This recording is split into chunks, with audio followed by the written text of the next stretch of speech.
വളരെ ചുരുക്കമായ വിവരണങ്ങൾ മാത്രമാണ് അമ്മയെപ്പറ്റി വിശുദ്ധ പുസ്തകത്തിൽ ഉള്ളതെങ്കിൽ പോലും വിശ്വാസത്തിൻ്റെ ഒരു തീവ്രത അത് എത്രമാത്രം ശക്തമായിരുന്നുവെന്ന് ഒരുപക്ഷെ നമുക്കൊക്കെ ചിന്തിക്കാനെന്നല്ല. മക്കാബയരുടെ ആ പുസ്തകം വായിക്കുമ്പോൾ ഞാനൊക്കെ എനിക്ക് തോന്നുന്നു നിങ്ങൾ ഇത് ആവർത്തിച്ച് കേൾക്കുകയും വായിക്കുകയൊക്കെ കൂടുതൽ ചെയ്തിട്ടുള്ളവരാണ്. കാരണം ആ അമ്മയുടെ തന്നെ മധ്യസ്ഥതയിലുള്ള ദേവാലയത്തിലുള്ളവരാകുമ്പോൾ സ്വാഭാവികമായിട്ടും അതിനുള്ള അവസരങ്ങൾ വളരെ കൂടുതലാണ്. എന്നെ സംബന്ധിച്ച് ഞാൻ വളരെ ചുരുക്കമായി മാത്രമേ വായിച്ചിട്ടുള്ളൂ. പക്ഷെ സത്യത്തിൽ അതൊന്ന് വായിക്കാൻ സത്യത്തിൽ പ്രയാസമാണ്.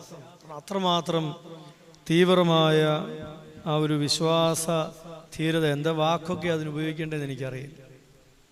ഇന്നൊന്നും നമ്മളെയൊക്കെ സംബന്ധിച്ച് അതൊന്നും ചിന്തിക്കാൻ പോലും കഴിയാത്ത തരത്തിലുള്ള ഒന്നായിരുന്നു. അപ്പോൾ അങ്ങനെയുള്ള ഒരു മധ്യസ്ഥതയുടെ പേര് ഈ ദേവാലയത്തിന് ഇട്ടതും അത് ഈ ദേവാലയത്തിനും ഈ ദേശത്തിനും അതിലെ കുടുംബങ്ങൾക്കുമൊക്കെ അനുഗ്രഹമായി വർത്തിക്കുവാനുള്ള കാരണമായി തീരുന്നതും അതെല്ലാം പൂർവ്വപിതാക്കന്മാരുടെ സുഹൃതമാണ്. അപ്പോൾ ഇന്നത്തെ കാലത്ത് നമ്മൾ ഇന്നിവിടെ ജീവിക്കുമ്പോൾ നമ്മളിന്ന് വളരെ സൗകര്യത്തിൽ വളരെ അനുഗ്രഹകരമായ ക്രമീകരണങ്ങളോടുകൂടി എല്ലാവർക്കും വളരെ ഒരുമിച്ച് കൂടി വളരെ സന്തോഷത്തോടെ വളരെ വിശാലമായിരിക്കുവാനും കാലാവസ്ഥകളുടെ ബുദ്ധിമുട്ടുകളൊന്നും അനുഭവിക്കാതിരിക്കുവാനും ഒക്കെയുള്ള സൗകര്യങ്ങൾ ഇന്ന് മിക്ക ദേവാലയങ്ങൾക്കും ഏറിയ പങ്ക് ദേവാലയങ്ങൾക്കും നമ്മുടെ ഈ ദേവാലയത്തിനും അപ്രകാരം തന്നെ ലഭിച്ചിട്ടുമുണ്ട്. അപ്പോൾ ഇവയെല്ലാം സ്വീകരിച്ചതിൻ്റെ കാരണവും ഞാൻ ഓർമ്മിപ്പിച്ചതുപോലെ പിതാക്കന്മാരുടെ അധ്വാനവും ശ്രമവും പ്രാർത്ഥനയും ദൈവികമായ ബന്ധവും ഒക്കെ തന്നെയാണ്. അപ്പോൾ അങ്ങനെ നമ്മൾക്ക് തന്നിരിക്കുന്ന ഈ ലോകജീവിതകാലത്ത് നമ്മുടെ ജീവിതത്തെയും നമ്മൾ ക്രമീകരിക്കുവാൻ നമ്മളോടും ഓർമ്മിപ്പിക്കുമ്പോൾ എങ്ങനെയാണ് നമ്മൾ നമ്മുടെ ജീവിതങ്ങളെ ക്രമീകരിക്കേണ്ടുന്നത് എന്നുള്ളതാണ് സ്വാഭാവികമായിട്ടും ഓരോരുത്തരോടുമുള്ള ചോദ്യവും നമ്മൾ കണ്ടെത്തേണ്ടുന്ന ഉത്തരങ്ങൾ. വിശുദ്ധ വേദപുസ്തകവും അതുപോലെ തന്നെ ഭാരതീയ ഗ്രന്ഥങ്ങളുടെയും ഒക്കെ വാക്കുകളും ചിന്തകളും ഒക്കെ ആവർത്തിച്ച് നമ്മൾ പലയിടങ്ങളിൽ പല സാഹചര്യങ്ങളിൽ കേൾക്കുന്നവരാണ്. അപ്പോൾ മനുഷ്യന് വെളിച്ചമായി അല്ലെങ്കിൽ മനുഷ്യന് ഈ ലോകത്തിൽ നിലനിൽക്കുവാൻ തക്കവണ്ണമുള്ള ഒരു വഴി നടക്കുവാനുള്ള ഒരു സാഹചര്യം തുടക്കം മുതലുള്ള കാര്യങ്ങൾ വിശുദ്ധ പുസ്തകങ്ങൾ നമ്മളെ ഓർമ്മിപ്പിക്കുന്നു. ഇന്ന് നമ്മൾ എങ്ങനെ ജീവിക്കുന്നുവെന്ന് നമ്മൾ ഓരോരുത്തരും ചിന്തിച്ചുകൊണ്ടിരിക്കുന്നു. അപ്പോൾ ഇതിലൊക്കെ നമ്മളെ സഹായിക്കുന്നത് നിശ്ചയമായിട്ടും ദൈവത്തിൻ്റെ വചനമാണ്. ഉപനിഷത്തുകളിൽ ബൃഹദാരണ്യ ഉപനിഷത്ത് എന്ന് പറഞ്ഞ ഉപനിഷത്തിൽ ജനകൻ യാജ്ഞവൽക്യനോട് ചോദിക്കുന്ന ഒരു സംഭാഷണ ശകലമുണ്ട്. നമ്മുടെ വെളിച്ചം എന്താണെന്നുള്ളതാണ് ചോദ്യം. അതിന് പറഞ്ഞു അത് സൂര്യനാണ്. സ്വാഭാവികമായിട്ട് നമ്മുടെ ഒന്നാമത്തെ ചിന്ത അത് തന്നെയാണ്. അപ്പോൾ വീണ്ടും തുടർന്ന് ചോദിച്ചു, അസ്തമിച്ചാൽ ചന്ദ്രൻ, അതും പോയാൽ എപ്പോഴും ചന്ദ്രൻ്റെയും വെളിച്ചം ഇരുട്ടത്ത് കിട്ടണമെന്നില്ല. അതും പോയാൽ അഗ്നിയാണ്, തീയാണ്. അതും പോയാൽ എന്താണ്? വാക്കാണ്. കാരണം ഇരുട്ടത്തും ശബ്ദം കൊണ്ട് നമുക്കൊരാളിനെ നയിക്കാനും നിയന്ത്രിക്കുവാനും വഴി നടത്തുവാനും കഴിയും. അപ്പോൾ അതും ഇല്ലാതെയായാൽ എന്ത്? ആത്മാവാണ്. അപ്പോൾ അതാണ് ആത്യന്തികമായി എന്നെയും നിങ്ങളെയും ഭരിക്കുന്നത്. നമ്മുടെ ഉള്ളിലുള്ള നമുക്ക് തന്നിരിക്കുന്ന ആത്മാവ് തന്നെയാണ്. പ്രത്യേകിച്ച് നമ്മളിപ്പോൾ ജീവിക്കുന്നത് പരിശുദ്ധമായ പെന്തിക്കോസ്തി പെരുന്നാളിന് ശേഷമുള്ള കാലഘട്ടത്തിലാണ്. അപ്പോൾ ആ നാളുകളിൽ പ്രത്യേകിച്ച് നമ്മൾ ആവർത്തിച്ച് കേൾക്കുന്ന ഒരു വാക്കാണ് കാര്യസ്ഥൻ എന്ന വാക്ക്. പരിശുദ്ധാത്മാവിൻ്റെ പര്യായങ്ങളിൽ ഒന്നായി ഉപയോഗിക്കുന്ന ഒരു വാക്കാണ് കാര്യസ്ഥൻ. നിങ്ങളെല്ലാവരും കഴിഞ്ഞ ദിവസങ്ങളിലൊക്കെ അത് ആവർത്തിച്ച് കേട്ടത് തന്നെയാണ്. അപ്പോൾ നമ്മുടെ എല്ലാവരുടെയും ഉള്ളിലിരുന്ന് നമ്മളെ എല്ലാവരും നയിക്കുവാൻ ദൈവത്തിൻ്റെ തിരുവിഷ്ടം മനുഷ്യനോടുണ്ടായി. അവനവൻ്റെ സ്വരൂപത്തിലും സാദൃശ്യത്തിലും മനുഷ്യനെ സൃഷ്ടിച്ചു. പിന്നീട് അവന് വീഴ്ചയുണ്ടായി. അവൻ തന്നെ പുത്രനെ ഏകജാതനായ പുത്രൻ നൽകുവാൻ തക്കവണ്ണം ലോകത്തെ സ്നേഹിച്ചു. പുത്രൻ ലോകത്തിലേക്ക് വന്നു, മനുഷ്യനെ പോലെ ജീവിച്ചു, നടന്നു. അവനെ എങ്ങനെ പഴയതുപോലെ ആക്കി തീർക്കാമെന്ന് കണ്ടു. അവന് പലതും കാണിച്ചു കൊടുത്തു. വീണ്ടും അവൻ്റെ മരണത്തിന് ഉയർപ്പിന് ശേഷം കൂടെയുള്ളവരോട് പറഞ്ഞു, ഇനി ഞാൻ പോവുകയാണ്, നിങ്ങൾക്ക് കാര്യസ്ഥനെ തരും. ആ കാര്യസ്ഥൻ നിങ്ങളെ ഉള്ളിലിരുന്ന് വഴി നടത്തും. അപ്പോൾ നമ്മൾ ഓരോരുത്തരും ചിന്തിക്കണം, ഒരു ക്രിസ്ത്യാനിയായി ജീവിക്കുവാൻ നമുക്ക് ലഭിച്ചിരിക്കുന്ന ഭാഗ്യം, നമ്മളെ വചനം കൊണ്ട്, ഓരോ തരത്തിലുള്ള വെളിച്ചങ്ങൾ കൊണ്ട്, ഈ എല്ലാ വെളിച്ചവും നമ്മൾ ഓരോരുത്തരെയും നയിക്കുവാൻ ഓരോ സമയങ്ങളിൽ സാഹചര്യം ഉളവാക്കുന്നുണ്ട്. അപ്പോൾ അങ്ങനെ ഈ വെളിച്ചങ്ങൾ നമ്മുടെ ഓരോരുത്തരുടെയും ഉള്ളിലേക്ക് നമുക്കായി പകർന്നു തരുന്ന ഈ വെളിച്ചം നമ്മളെ എല്ലാവരെയും വളരെ നന്നായി മുൻപോട്ട് ഓരോ നിമിഷവും അനുഗ്രഹകരമായി മുൻപോട്ട് കൊണ്ടുപോകുവാൻ വേണ്ടിയുള്ളതാണ്. അതിനൊത്തിരി സാഹചര്യങ്ങൾ നമുക്ക് തരുന്നു. വിശുദ്ധ പുസ്തകത്തിലെ നമുക്ക് പരിചിതമായ ചില വാക്യങ്ങൾ മാത്രം എടുത്ത് ഞാൻ ചുരുങ്ങിയ സമയങ്ങൾ സംസാരിക്കും. ഇവിടെ യെരമ്യാ പ്രവചനം 6-ാം അധ്യായം 16-ാം വാക്യം. വേദപുസ്തകം എടുക്കണമെന്നില്ല, ആഗ്രഹമില്ലാഞ്ഞിട്ടല്ല. ഒന്നാമത് എല്ലാവരുടെയും കയ്യിലില്ല. പിന്നെ നമ്മുടെ രണ്ടുപേരുടെയും സ്പീഡ് ചിലപ്പം ഒരുപോലെ ആയിരിക്കത്തില്ല. നിങ്ങളൊന്ന് മറിച്ച് വരുമ്പോഴത്തേന് ചിലപ്പം അടുത്തതൊക്കെ പറഞ്ഞു തരിക്കും. ശ്രദ്ധിച്ചാൽ മതി. ഇടയ്ക്ക് എന്തെങ്കിലും ആവശ്യമുണ്ടെങ്കിൽ ഞാൻ പറയാം. യെരമ്യാ പ്രവചനം 6-ാം അധ്യായം 16-ാം വാക്യം വളരെ പരിചിതമായ ഒരു വേദവാക്യമാണ്. യഹോവ ഇപ്രകാരം അരുളി ചെയ്യും. നമുക്കറിയാമല്ലോ, പഴയ നിയമത്തിൽ പലപ്പോഴും ദൈവത്തിൻ്റെ വാക്കുകൾ അല്ല ഓരോ പ്രവാചകന്മാർ സംസാരിക്കുമ്പോൾ അവരാരും ഞാൻ പറഞ്ഞെന്നല്ല പറഞ്ഞത്, യഹോവ ഇപ്രകാരം അരുളി. ദൈവത്തിൻ്റെ വാക്കാണ്. ഇതെല്ലാം ദൈവം കൽപ്പിച്ച് ക്രമീകരിച്ചു തന്നതാണ്. ദൈവം ഇപ്രകാരം അരുളി ചെയ്തു, നിങ്ങൾ വഴികളിൽ ചെന്ന് നല്ല വഴി ഏതെന്ന് പഴയ പാതകളെ നോക്കി ചോദിച്ച് അതിൽ നടപ്പിൻ, എന്നാൽ നിങ്ങളുടെ മനസ്സിന് വിശ്രാമം ലഭിക്കും. അവർ പറഞ്ഞ മറുപടി അനുകൂലമല്ല എങ്കിൽ നമ്മൾ ഇത്രയും കേട്ടാൽ മതി. അപ്പോൾ നമുക്ക് നമ്മുടെ മനസ്സിന്, നമ്മുടെ ജീവിതത്തിന് ഒരു വിശ്രാമം, ഒരു നല്ല സാഹചര്യം, ഒരു സമാധാനം നമുക്ക് ലഭിക്കണമെങ്കിൽ നമ്മൾ എന്ത് ചെയ്യണം? നമ്മൾ വഴികളിലേക്ക് ചെന്ന് നല്ല വഴി ഏതെന്ന് പഴയ പാതകളെ നോക്കി ചോദിച്ച് അതിൽ നടക്കണം. ഇന്ന് കഴിയാത്തതും ബുദ്ധിമുട്ടുള്ളതുമായിട്ടുള്ള കാര്യങ്ങളിൽ ഒന്നാണ്, ആർക്കും ആരെയും കേൾക്കാൻ താല്പര്യമില്ല. ഉപദേശങ്ങൾ കേൾക്കുന്നത് കുഞ്ഞുങ്ങളും മുതിർന്നവരുമൊക്കെ ഒരുപോലെ ഇഷ്ടപ്പെടാത്ത ഒരു കാര്യമാണ്. ആർക്കും ആരെയും കേട്ട് ഒരാളിനാൽ നയിക്കപ്പെടുക എന്ന് പറഞ്ഞാൽ വളരെ ബുദ്ധിമുട്ടുള്ള ഒരു സാഹചര്യത്തിലാണ് നമ്മളൊക്കെ ഇന്ന് ജീവിക്കുന്നത്. കർത്താവ് നമ്മളെ പഠിപ്പിച്ചത്, ഏറ്റവും അടിസ്ഥാനമായി പഠിപ്പിച്ചത് അനുസരണം, വിനയം, താഴ്മ പോലെയുള്ള വാക്കുകളാണ്. നമുക്കറിയാമല്ലോ, യഥാർത്ഥത്തിൽ ഇതെല്ലാം നമ്മുടെ ഉള്ളിൽ നിന്ന് ഓരോ ദിവസവും ഓരോ നിമിഷവും കുറഞ്ഞുകൊണ്ടിരിക്കുകയാണ്. അപ്പോൾ ഈ മൂല്യങ്ങളെയാണ് നമ്മൾ തിരികെ പിടിക്കേണ്ടത്, അല്ലേ? നമ്മൾ ശാരീരികമായ നമ്മുടെ വളർച്ചയിൽ നമ്മുടെ ആവശ്യമായ ഒത്തിരി പോഷകങ്ങളൊക്കെ നമുക്ക് ചിലപ്പോൾ കുറയും. അപ്പോൾ നമുക്ക് ഡോക്ടർമാരുടെ അടുക്കൽ ചെന്നാൽ നമുക്ക് പല അഡീഷണൽ സപ്ലിമെൻറ്റ്സ് പലതും പറഞ്ഞു തരും. പഴയ ആളുകളാണെങ്കിൽ ഏതാണ്ട് ക്രമീകൃതമായ ഒരു ഭക്ഷണ ശൈലി നമുക്ക് മുൻപുണ്ടായിരുന്നത് കൊണ്ട് അന്നൊന്നും അതത്ര പ്രശ്നമായിരുന്നില്ല. എന്നാൽ ഇന്നത്തെ ജീവിത സാഹചര്യത്തിൽ നമുക്കറിയാം അതൊരു പ്രശ്നമാണ്. കാരണം നമുക്ക് അതത് കാലഘട്ടത്തിൽ നമ്മുടെ ദേശങ്ങളിൽ ഉണ്ടാകുന്ന ഭക്ഷണങ്ങളല്ല നമ്മൾ കഴിക്കുന്നത്. നമുക്ക് ഏതാണ്ട് 365 ദിവസവും ഏതാണ്ട് ഒരേ മെനുവാണ്. നമ്മുടെയൊക്കെ വീടുകളിൽ നോക്കിയാൽ ഇല്ല, നമുക്ക് ചൂടാന്നേലും തണുപ്പാന്നേലും മഴയാന്നേലും നമുക്ക് അങ്ങനെയുള്ള വ്യത്യാസങ്ങളൊന്നുമില്ല. എല്ലാ ദിവസവും ഏതാണ്ട് നമുക്ക് ഒരേ താല്പര്യങ്ങളൊക്കെ തന്നെയാണ്. അപ്പോൾ സ്വാഭാവികമായിട്ടും വേണ്ടതൊന്നും ശരീരത്തിന് വളർച്ചയുടെ ഘട്ടങ്ങളിൽ കിട്ടണമെന്നില്ല. അപ്പോൾ ചിലപ്പോൾ ഇതുപോലെ അഡീഷണൽ സപ്ലിമെൻറ്റ്സ് പലതും നമ്മൾ കഴിക്കുകയും കൊടുക്കുകയും ഒക്കെ ചെയ്യേണ്ടതായിട്ട് വരും. അപ്പോൾ ഇതുപോലെ തന്നെയാണ് നമ്മൾ ഈ ലോകത്തിൽ ഇന്ന് നമ്മൾ ജീവിക്കുമ്പോൾ നമ്മൾ മനസ്സിലാക്കണം, നമ്മുടെ ഉള്ളിൽ നമുക്ക് ആവശ്യമുള്ള സ്ഥിരമായി ഉണ്ടാകേണ്ടുന്ന പല ഗുണങ്ങളും നമ്മുടെ ഉള്ളിൽ നിന്ന് കുറഞ്ഞോ ഇല്ലാതെയോ പോകുന്നു. അപ്പോൾ ഇവയൊക്കെ നമ്മൾ തിരിച്ചു പിടിക്കണം. അപ്പോൾ നിങ്ങൾക്ക് ഈ ഇടവകയെ സംബന്ധിച്ച് സാധാരണ പള്ളികളിലൊക്കെ ഒരു ദൈവത്തിൻ്റെ വചന ശുശ്രൂഷ സ്വാഭാവികമായിട്ടും ഞായറാഴ്ചകളിലെ ചുരുങ്ങിയ സമയങ്ങൾ കഴിഞ്ഞാൽ വർഷത്തിൽ പെരുന്നാളിനോട് ചേർന്നുള്ള ദിവസങ്ങളിലും നോമ്പ് കാലങ്ങളിലെ ചുരുങ്ങിയ സമയങ്ങളിലുമൊക്കെയാണ് ലഭിക്കുക. അപ്പോൾ ഇവിടെ മാസത്തിൽ ഒരിക്കലെങ്കിലും അധികത്തിൽ ലഭിക്കുന്നു. അതൊരു എക്സ്ട്രാ സപ്ലിമെൻ്റാണ്. നമുക്ക് സാധാരണ ഉള്ളതിൽ നിന്നും അല്പം കൂടി അധികത്തിൽ നമ്മുടെ ശരീരാത്മദേഹികൾ സ്വസ്ഥമായിരിക്കാൻ തക്കവണ്ണം നമുക്ക് പിതാക്കന്മാർ കൽപ്പിച്ചു തന്നതാണ്. അപ്പോൾ അതിനെ ഉപയോഗിക്കുക എന്നുള്ളതാണ് ഒന്നാമത്തെ കാര്യം. ആര് പറഞ്ഞെന്നും എന്തു പറഞ്ഞെന്നും ഒന്നുമുള്ളത്. നമുക്കൊരല്പസമയം കൂടി ദേവാലയത്തിൽ വന്നിരിക്കാൻ കഴിയുക ഏറ്റവും പ്രധാനപ്പെട്ട കാര്യമാണ്. ഒന്നും ചെയ്തില്ലേലും ഒന്നും പറഞ്ഞില്ലേലും ഒന്നും ചോദിച്ചില്ലേലും ഒരു കുഴപ്പമില്ല. ഇവിടെ വന്നൊന്നിരിക്കാൻ കഴിയുന്നത് തന്നെ വളരെ വലിയ ഭാഗ്യമാണ്.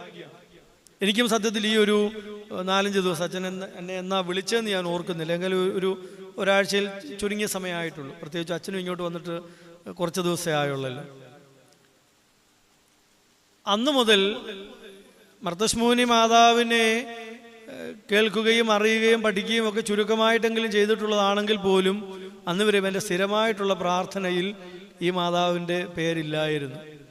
പക്ഷെ എന്താണെന്നറിയില്ല, അറിയാതെ ഈ കഴിഞ്ഞ എല്ലാ ദിവസങ്ങളിലും രാത്രിയിൽ അറിയാതെ എൻ്റെ ബാക്കി എല്ലാവരോടും പറയുന്ന കൂട്ടത്തിൽ ഈ പേരും കൃത്യമായിട്ട് കയറി വരുന്നുണ്ട്. ഈ സത്യത്തിൽ വളരെ അത്ഭുതമായിട്ട് തന്നെ തോന്നിയ ഒരു കാര്യം ഞാൻ കൂട്ടത്തിൽ പറഞ്ഞതാണ്. അപ്പോൾ ഇതെല്ലാം നമുക്ക് അനുഗ്രഹമാണ്. കാരണം നമുക്ക് ദേവാലയത്തിലേക്കൊന്ന് വരാൻ കഴിയുക, ഇവിടെ അല്പസമയം നമുക്ക് ചെലവാക്കാൻ കഴിയുക. കാരണം നമ്മളായിരിക്കുന്നത് ദൈവത്തിൻ്റെ മുൻപാണ്, ദൈവസന്നിധിയിലാണ്. കാരണം ഇത് ഇങ്ങനെ ചെയ്യാൻ പറഞ്ഞത് ഈ യിരെമ്യാ പ്രവാചകൻ പറഞ്ഞതുപോലെ പഴയ വഴികൾ നമ്മളോട് പറഞ്ഞതാണ്. ചില പഴയ വഴികൾ നമ്മൾ ഉപയോഗിക്കേണ്ടതായിട്ടുണ്ട്. എന്താണ് ഈ പഴയ വഴികൾ? നമുക്കറിയാമല്ലോ, ഇന്ന് ഏതാണ്ട് പുതിയ വസ്ത്രധാരണ രീതികൾ, ഭക്ഷണ രീതികൾ, ആരോഗ്യ പരിപാലനങ്ങൾ ഓരോന്നും നമ്മൾ ചിന്തിക്കുമ്പോൾ ഓരോ തലമുറകളിലും വ്യത്യാസപ്പെട്ടുകൊണ്ടിരിക്കുകയാണ്. സ്വാഭാവികമാണ്, നമ്മുടെ സാഹചര്യങ്ങൾ മാറുന്നതനുസരിച്ച് ഇവയെല്ലാം സ്വാഭാവികമാണ്. എന്നാൽ സ്വാഭാവികമായി ഈ മാറ്റങ്ങളോടൊപ്പം തന്നെ നമ്മുടെ വളർച്ച അത് വളരെ പ്രധാനപ്പെട്ടതാണ്. കാരണം ഇവയെല്ലാം ചെയ്യുന്നത് നമുക്ക് വേണ്ടിയാണല്ലോ. നമ്മൾ വസ്ത്രം ധരിക്കുന്നത്, നമ്മൾ കാണുന്നത്, കേൾക്കുന്നത്, അനുഭവിക്കുന്നത് എല്ലാം നമുക്ക് വേണ്ടിയാണ്. അപ്പോൾ നമ്മൾ നമ്മുടെ കാഴ്ചപ്പാടുകൾ വളരെ ശ്രദ്ധയോടെ സൂക്ഷിക്കുകയും നമ്മൾ അറിയേണ്ടുന്നത്, സ്വീകരിക്കേണ്ടുന്നത് ഇതെല്ലാം വളരെ കൃത്യമായി നമുക്ക് വേണ്ടുന്ന അളവിൽ കൃത്യമായി കിട്ടുവാനുള്ള സാഹചര്യങ്ങൾ നമ്മൾ ഉണ്ടാക്കേണ്ടിയിരിക്കുന്നു. ഇത് വളരെ ക്രമീകൃതമായി നമുക്ക് കിട്ടിയെങ്കിലേ മതിയാവുകയുള്ളൂ.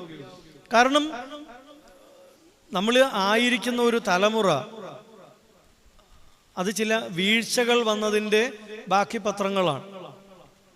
ഉൽപ്പത്തി പുസ്തകത്തിൻ്റെ ആദ്യ അധ്യായം, ഉൽപ്പത്തി പുസ്തകം 5-ാമത്തെ അധ്യായം 3-ാമത്തെ വാക്യത്തിൽ പറയുന്നു, അവൻ തൻ്റെ സാദൃശ്യത്തിൽ തൻ്റെ സ്വരൂപപ്രകാരം ഒരു മകനെ ജനിപ്പിച്ചു, അവന് ശേത്ത് എന്ന് പേരിട്ടു. ആദമിനെ പറ്റിയാണ്. ആദമിനെ സൃഷ്ടിച്ചപ്പോൾ എങ്ങനെയാ പറഞ്ഞത്? അവൻ തൻ്റെ സ്വരൂപത്തിലും സാദൃശ്യത്തിലും. അതാരുടെ സ്വരൂപത്തിലും സാദൃശ്യത്തിലുമാണ്? യഹോവയായ ദൈവത്തിൻ്റെ സ്വരൂപത്തിലും സാദൃശ്യത്തിലും മനുഷ്യനെ, ആദമിനെ സൃഷ്ടിച്ച കഥയാണ് നമ്മൾ ഒന്നാമത് കേൾക്കുന്നത്. എന്നാൽ ഇവിടെ 5-ാമത്തെ അധ്യായത്തിലേക്ക് വന്നപ്പോൾ പറയുന്നത് ആദമിനെ പറ്റിയാണ് പറയുന്നത്. അപ്പോൾ സ്വാഭാവികമായിട്ട് നമ്മൾ ഒറ്റവാക്കിൽ നമ്മൾ ചിന്തിക്കും, ആദമിലുള്ളത് എന്താണ്? ദൈവത്തിൻ്റെ സ്വരൂപവും സാദൃശ്യവും തന്നെയാണ്. പക്ഷേ ഈ 5-ാം അധ്യായത്തിലേക്ക് നമ്മൾ എത്തുമ്പോൾ ആദമിൻ്റെ സ്വരൂപത്തിനും സാദൃശ്യത്തിനും ഇച്ചിരി കോട്ടങ്ങളൊക്കെ വന്നിട്ടുണ്ട്. അപ്പോൾ ഈ കുഴപ്പങ്ങളൊക്കെ പരിഹരിക്കപ്പെടേണ്ടത് തന്നെയാണ്. അതുകൊണ്ട് തന്നെയാണ് പരിശുദ്ധനായ പൗലോസ്ലീഹ 1 കൊരിന്ത്യർ ലേഖനം 15-ാമത്തെ അധ്യായം 45-ാമത്തെ വാക്യം അവിടെ പറയുന്നു, 1-ാം മനുഷ്യനായ ആദാം ജീവനുള്ള ദേഹിയായി തീർന്നുവെന്ന് എഴുതിയിരിക്കുന്നുവല്ലോ, ഒടുക്കത്തെ ആദാം ജീവിപ്പിക്കുന്ന ആത്മാവ്. രണ്ടുപേരെ നമുക്കറിയാം. 1-ാമത്തെ ആദം ആദിയിലെ യഹോവയായ ദൈവം കൈകൊണ്ട് മെനഞ്ഞ ആദമാണ്. ഇവിടെ ഒടുക്കത്തെ ആദാം എന്നും അല്ലെങ്കിൽ 2-ാമത്തെ ആദം എന്നൊക്കെ പറയുന്ന ആദാം ആരാണ്? ക്രിസ്തുവാണ്. ഇതെല്ലാം നമുക്കറിയുള്ള കാര്യങ്ങളാണ്. അപ്പോൾ എന്താണ് പറയുന്നത്? 1-ാം മനുഷ്യനായ ആദാം ജീവനുള്ള ദേഹിയായി തീർന്നുവെന്ന് എഴുതിയിരിക്കുന്നുവല്ലോ, ഒടുക്കത്തെ ആദം ജീവിപ്പിക്കുന്ന ആത്മാവുമായി. അപ്പോൾ 1-ാമത്തവന് ജീവനുള്ള ദേഹിയായി തീർന്നിട്ടുണ്ട്. എന്നാൽ ഒടുക്കത്തവൻ എന്താണ് ചെയ്യുന്നത്? അവൻ ജീവിപ്പിക്കുന്ന ആത്മാവാണ്. ശ്രദ്ധിക്കേണ്ടുന്ന വാക്കുകൾ തന്നെയാണ്. അപ്പോൾ ഇവിടെ സ്വരൂപത്തിലും സാദൃശ്യത്തിനും, യഹോവയായ ദൈവത്തിൻ്റെ സ്വരൂപത്തിനും സാദൃശ്യത്തിനും ചില കോട്ടങ്ങൾ ഉണ്ടാവുകയും ആ കോട്ടങ്ങൾ പരിഹരിക്കപ്പെടുവാൻ തക്കവണ്ണം യഹോവയായ ദൈവം തൻ്റെ ഏകജാതനായ പുത്രനെ തന്നെ ലോകത്തിലേക്ക് തന്നു. അവൻ ജീവിപ്പിക്കുന്ന ആത്മാവാണെന്ന് പരിശുദ്ധനായ പൗലോസ്ലീഹ കൊരിന്ത്യരോട് സംസാരിക്കുമ്പോൾ അവിടെ പറയുന്നുണ്ട്. അപ്പോൾ അവിടെ നമ്മളെന്താണ് ശ്രദ്ധിക്കേണ്ടുന്നതെന്നാണ് തൊട്ട് ശേഷമുള്ള വാക്കുകൾ പറയുന്നത്. നാം എന്താണ് ചെയ്യേണ്ടത്? 49-ാമത്തെ വാക്കുകൾ പറയുന്നു, നാം മണ്ണുകൊണ്ടുള്ളവൻ്റെ പ്രതിമ ധരിച്ചതുപോലെ സ്വർഗീയൻ്റെ പ്രതിമയും ധരിക്കും. ഈ വാക്യങ്ങൾ കേൾക്കാത്ത ആരുമില്ല. എന്താണ് നമ്മളോട് പറയുന്നത്? മണ്ണുകൊണ്ടുള്ളവൻ്റെ പ്രതിമ നാം ധരിച്ചതുപോലെ ആ പ്രതിമ എന്നൊക്കെ പറയുന്നത് നമ്മൾ പറയുന്ന ഈ സ്വരൂപവും സാദൃശ്യവും എന്നൊക്കെ പറയുന്ന അതേ വാക്കിൻ്റെ പ്രതീകങ്ങൾ തന്നെയാണ്. അപ്പോൾ അത് ആ മണ്ണുകൊള്ളുണ്ട് ഉള്ളവൻ്റെ പ്രതിമ നാം സ്വീകരിച്ചതുപോലെ തന്നെ സ്വർഗീയൻ്റെ പ്രതിമയും നമ്മൾ ധരിക്കും. അപ്പോൾ നമുക്കുള്ള വഴിയാണിത്. അപ്പോൾ യഹോവയായ ദൈവം തൻ്റെ സ്വരൂപത്തിലും സാദൃശ്യത്തിലും മനുഷ്യനെ സൃഷ്ടിക്കുകയും ആദാമും അല്ലെങ്കിൽ ആദി മാതാപിതാക്കളുടെ അനുസരണക്കേട് മൂലം ആ സ്വരൂപത്തിലും സാദൃശ്യത്തിലും അവരുടെ ശരീരാത്മദേഹികൾ അതിനെ സൂക്ഷിക്കാൻ കഴിയാതെ വന്നതുകൊണ്ട് സ്വാഭാവികമായിട്ടും ആ അനന്തര തലമുറകളിൽ അതേ കുഴപ്പങ്ങൾ നിലനിൽക്കുന്നു എന്നുള്ളത് കൊണ്ട് തന്നെ വീണ്ടും നമ്മുടെ ഉള്ളിൽ സംഭവിക്കേണ്ടുന്നത് എന്താണ്? നമ്മൾ വീണ്ടും എന്ത് ധരിക്കണം? ആ സ്വർഗീയൻ്റെ പ്രതിമ, ആ സ്വർഗീയനായവൻ്റെ പ്രതിമ, അവൻ്റെ സ്വരൂപവും സാദൃശ്യം എന്ന് പറഞ്ഞാൽ യാതൊരു കുറവുമില്ലാത്ത തരത്തിൽ, മാനുഷികമായ തരത്തിൽ കുറവുകൾ ഇപ്പോൾ നിലനിൽക്കുന്നുണ്ട്. എന്നാൽ ആ കുറവുകളൊക്കെ ബാധിക്കാത്ത തരത്തിൽ, അതിനെയെല്ലാം പരിഹരിക്കാവുന്ന തരത്തിൽ നമ്മൾ എന്ത് ചെയ്യണം?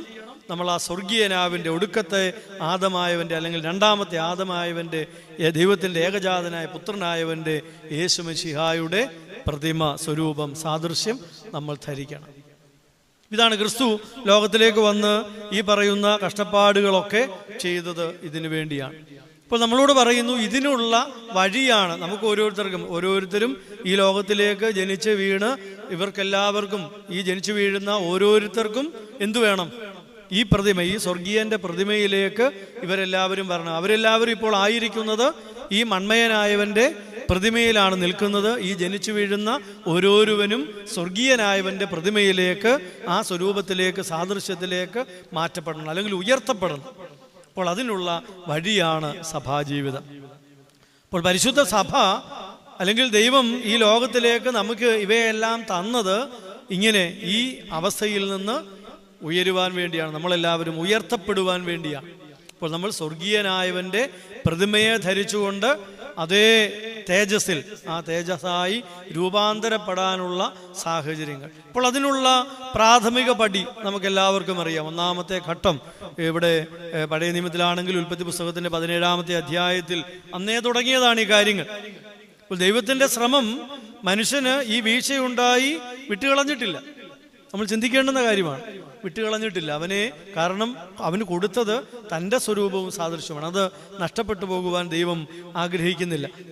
തൊട്ടുപുറകെ തന്നെ തുടർന്നുള്ള അധ്യായങ്ങളൊക്കെ അതിൻ്റെ ഓരോ ഘട്ടം ഘട്ടമായി വന്ന് 17-ാമത്തെ അധ്യായത്തിലേക്ക് വരുമ്പോൾ അവിടെ അവർക്ക് ദൈവവുമായിട്ടുള്ള ഉടമ്പടി ബന്ധം അവിടെ ആരംഭിക്കുകയാണ്. അവിടെ ഒന്നാമത് പറയും, നിങ്ങളിൽ പുരുഷപ്രജയായിട്ടുള്ളവരൊക്കെയും പരിച്ഛേദന ഏൽക്കണം. അവിടുന്ന് തുടങ്ങുകയാണ്. അപ്പോൾ നമ്മെ സംബന്ധിച്ച് ഈ ലോകത്തിൽ ജീവിച്ച് ഈ ലോകത്തിലെ നമ്മുടെ മാതാപിതാക്കളിൽ നമ്മൾ ജനിച്ച് നമ്മുടെ ഓരോരുത്തരുടെയും വളർച്ചയ്ക്ക് വേണ്ടി പരിശുദ്ധ സഭ, വിശുദ്ധ മാമോദീസ, കൂദാശ നമുക്ക് കൽപ്പിച്ചു തന്നു. എല്ലാവരും ഓരോ കുടുംബത്തിനും അനുഗ്രഹമായി നൽകിയിരിക്കുന്ന പൈതങ്ങൾ നാളെയും ഇവിടെ ഒരു മാമോദീസ ഉണ്ടെന്ന് മനസ്സിലാക്കും. ഈ ദേവാലയത്തിലേക്ക് കൊണ്ടുവരുന്നു.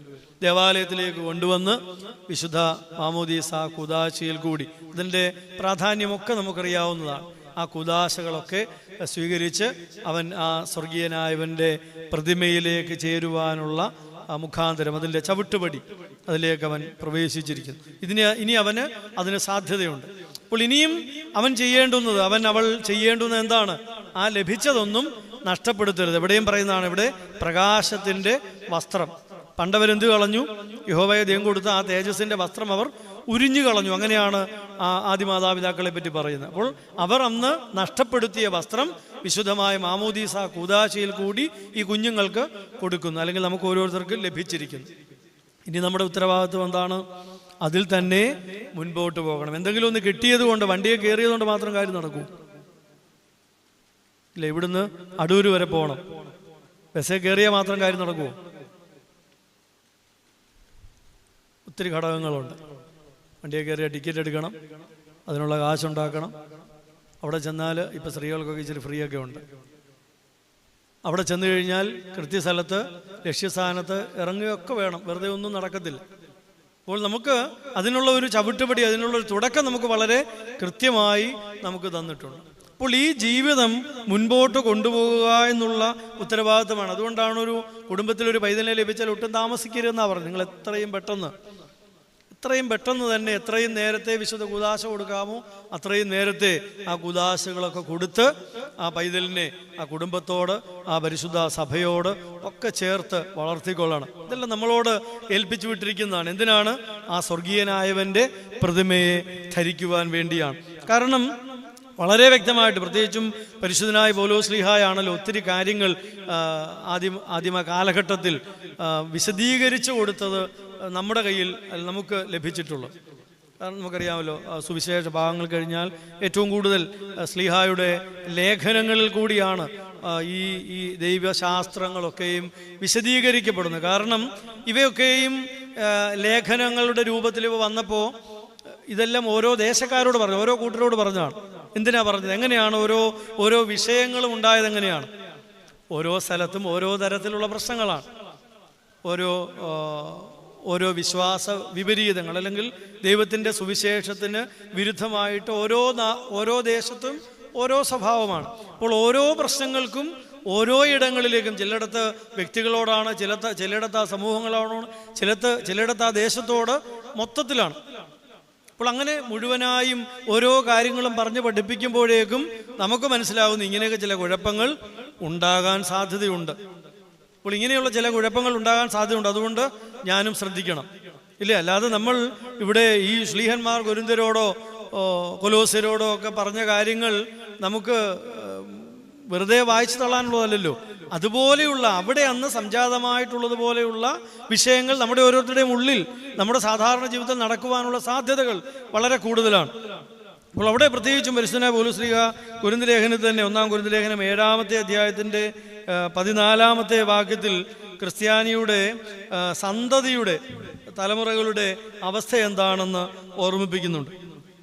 അവിശ്വാസിയായ ഭർത്താവ് ഭാര്യ മുഖാന്തരം വിശുദ്ധീകരിക്കപ്പെടും, അവിശ്വാസിയായ ഭാര്യ സഹോദരൻ മുഖാന്തരം വിശുദ്ധീകരിക്കപ്പെട്ടുമിരിക്കുന്നു. അല്ലെങ്കിൽ നിങ്ങളുടെ മക്കൾ അശുദ്ധർ എന്ന് വരും, ഇപ്പോഴോ അവർ വിശുദ്ധരാകുന്നു. മനസ്സിലായോ? അവിശ്വാസിയായ ഭർത്താവ് ഭാര്യ മുഖാന്തരം വിശുദ്ധീകരിക്കപ്പെടും, അവിശ്വാസിയായ ഭാര്യ ഭർത്താവ് മുഖാന്തരം വിശുദ്ധീകരിക്കപ്പെട്ടുമിരിക്കുന്നു. അല്ലെങ്കിൽ നിങ്ങളുടെ മക്കൾ അശുദ്ധർ എന്ന് വരും, ഇപ്പോഴോ അവർ വിശുദ്ധരാകുന്നു. അപ്പോൾ ഈ കുഞ്ഞുങ്ങളെല്ലാം അവർ വിശുദ്ധർ തന്നെയാണ്. അപ്പോൾ നമ്മൾ ഓരോരുത്തരും ചിന്തിക്കണം, നമുക്ക് ഒരാൾക്ക് മറ്റൊരാളിനെ വിശുദ്ധീകരിക്കുവാനുള്ള സാഹചര്യമുണ്ട്.